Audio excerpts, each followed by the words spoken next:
El procedimiento de vía ejecutiva es un procedimiento especial mediante el cual el legitimado activo, en este caso acreedor, fundando su pretensión en la existencia de un crédito líquido y exigible que conste en un documento público, auténtico o reconocido, pide que se adelante el trámite de la ejecución sobre bienes del deudor hasta el momento en que deba sacarse a remate, hasta tanto concluya el juicio ordinario.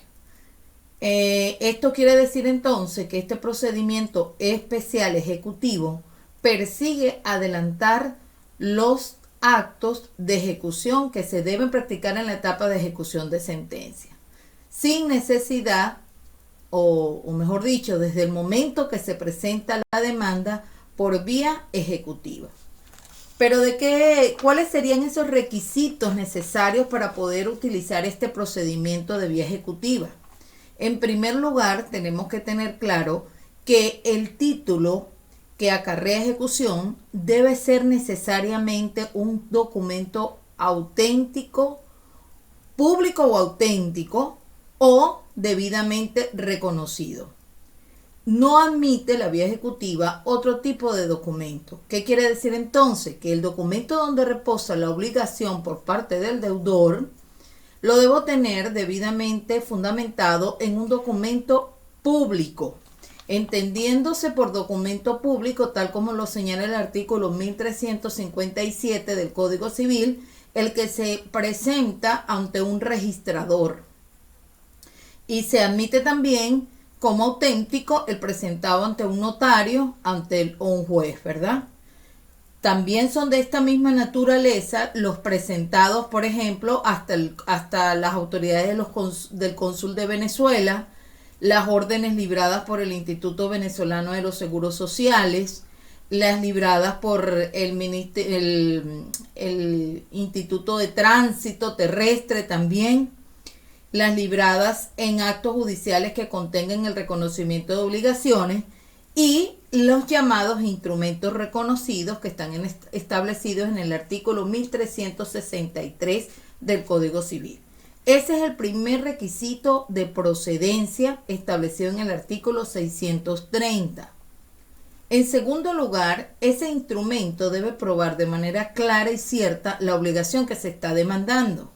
Es decir, que admite fehaciencia, certeza de que efectivamente el deudor suscribió esa obligación y para el momento de la demanda aún no ha pagado el cumplimiento de esa obligación.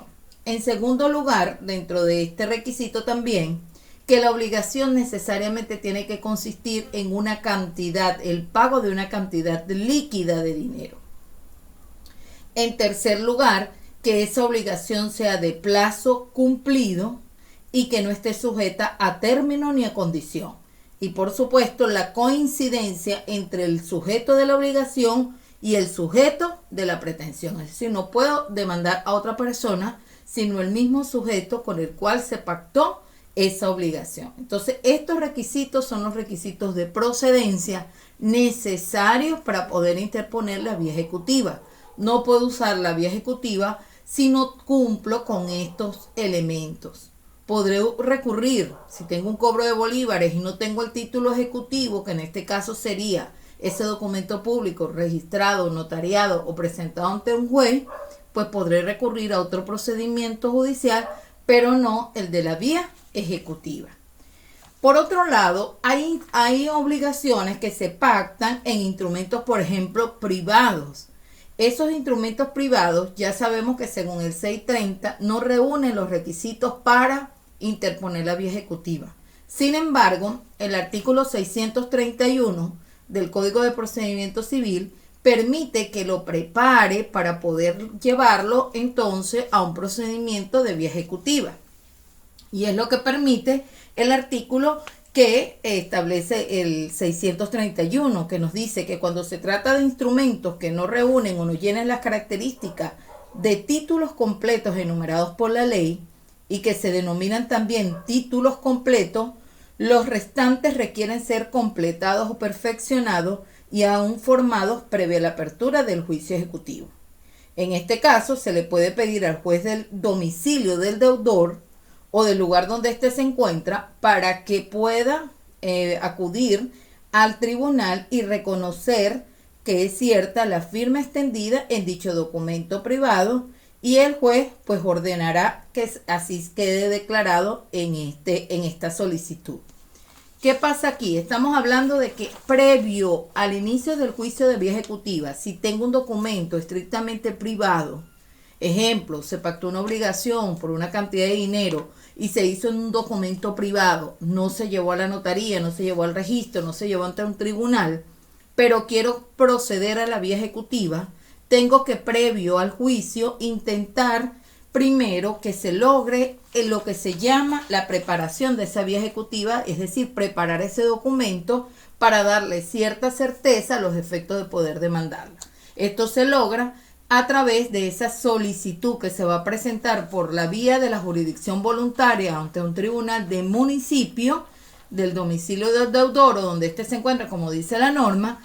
El tribunal procede a llamarlo al deudor y el deudor, una vez presentado al tribunal, en la oportunidad que le fije el tribunal, por supuesto, a declarar si reconoce como cierto el documento y que la firma estampada en dicho documento es la suya.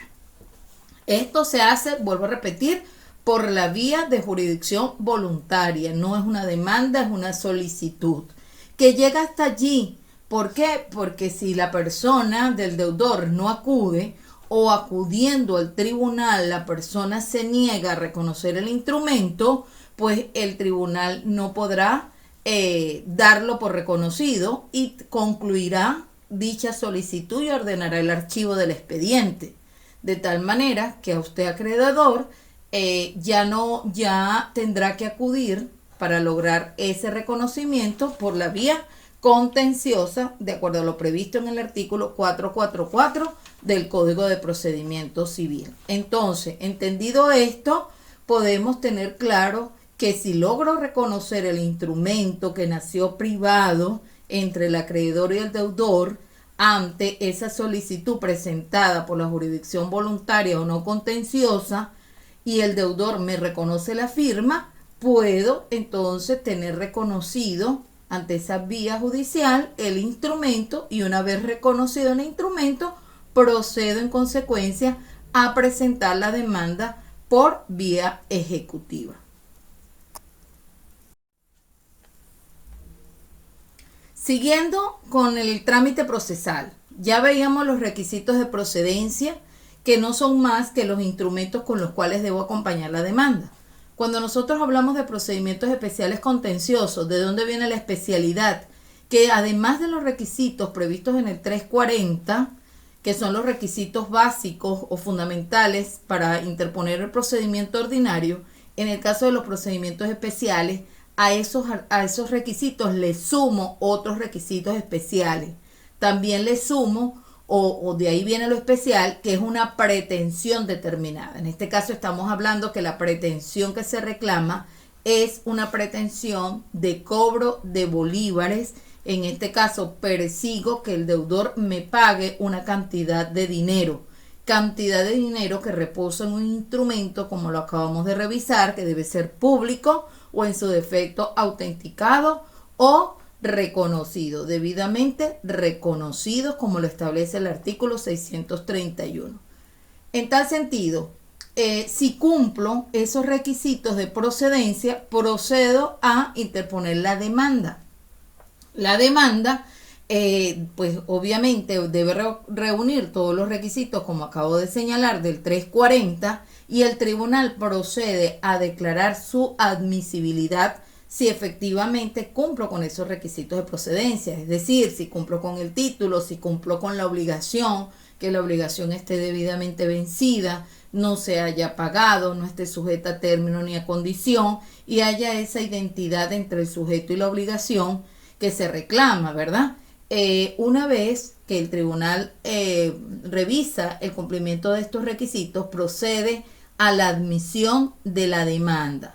Pero aparte de esto, y aquí es donde está la especialidad de este procedimiento por vía ejecutiva, es que el juez, inmediatamente admitida la demanda, procede a la apertura de un cuaderno separado, y en ese cuaderno separado le va a permitir al juez adelantar actos de ejecución.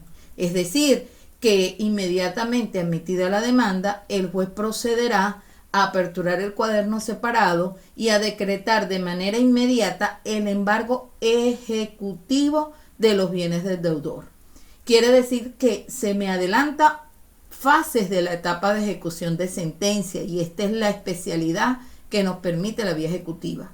No solamente que el juez decrete el embargo ejecutivo y ordene su cumplimiento, sino que también se pueden adelantar subsiguientes etapas de la ejecución, como es que se entregue la cosa a un depositario judicial, que se publiquen los carteles de remate, que se haga el justiprecio de la cosa. De manera pues que adelantar todos estos actos solo esperando la sentencia definitiva que se dicte en el procedimiento ordinario, para luego concluir con la tercera etapa, que sería la ejecución definitiva de la sentencia. En la etapa 2, que les señalo allí, que les titulo sustanciación y sentencia, ¿qué sucede? Que en este procedimiento se van a llevar dos cuadernos. Un cuaderno principal, en el cual va a estar encabezado, por supuesto, por la demanda, por el auto de admisión y todos los actos procesales que se cumplen en el procedimiento ordinario, es decir, todo lo que es la sustanciación por las restantes etapas del procedimiento ordinario, hasta llegar a la sentencia definitiva. Esa sentencia definitiva que se va a dictar acá es la que nos va a permitir saber qué va a suceder en la tercera etapa, que sería proseguir con el acto de ejecución que me queda pendiente, que sería el remate o subasta de los bienes.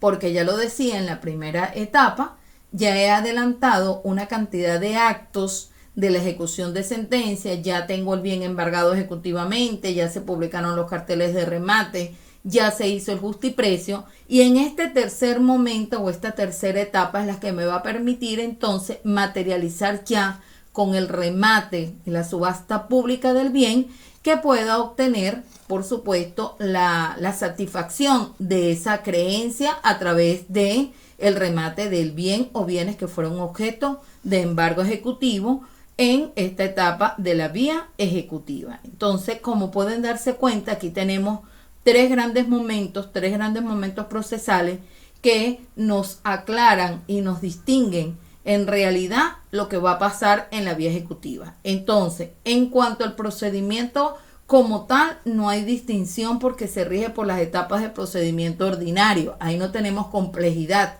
¿Qué quiere decir esto? Se va a citar de manera personal por carteles, se va a llamar a la persona para que conteste la demanda en los 20 días y así sucesivamente las etapas subsiguientes en el procedimiento ordinario. Todo esto va a ocurrir en el cuaderno principal, pero a su vez voy a tener un segundo cuaderno, que es el cuaderno de la medida ejecutiva, en este caso donde se va a practicar, donde se va a dictar y practicar el embargo ejecutivo.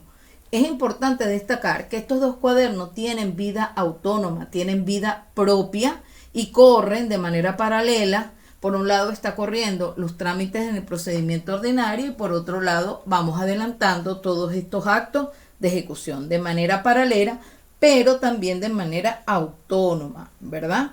Y por supuesto, en ese cuaderno se van a adelantar estos actos hasta esperar que se cumpla la tercera etapa, que sería que la sentencia adquiere el carácter de definitivamente firme y se proceda a su ejecución, a su materialización, que lo único que nos quedaría pendiente sería el remate del bien.